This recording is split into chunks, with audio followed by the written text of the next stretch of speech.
台風15号で国道が陥没し、大きな道路標識が傾きました。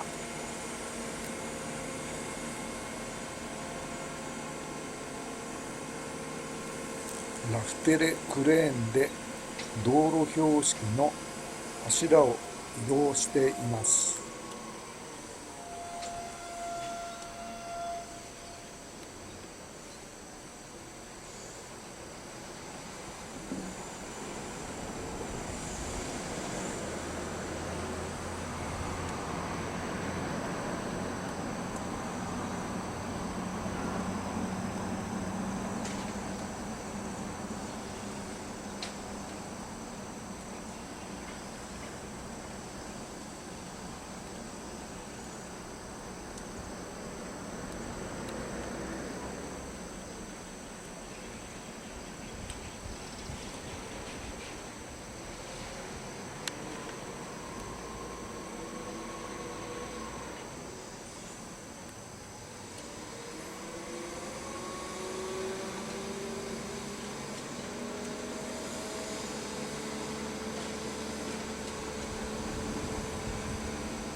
すぐ近くに電線と電話線が張られているので大変危険です。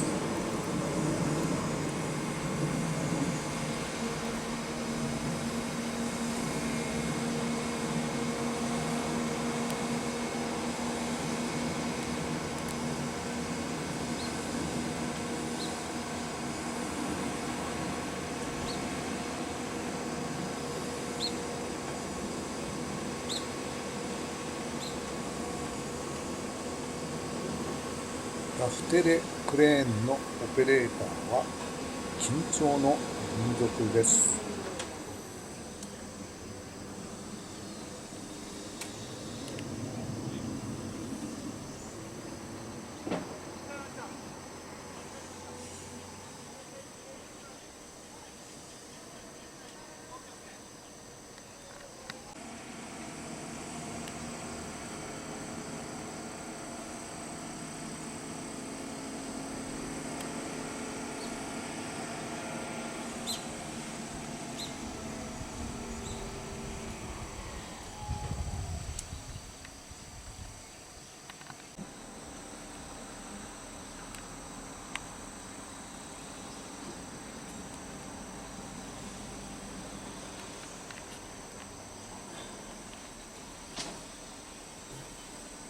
作業が終わり、クレーンを収納します。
作業を終えたラフラテレンクレーンは公道を走り帰ります。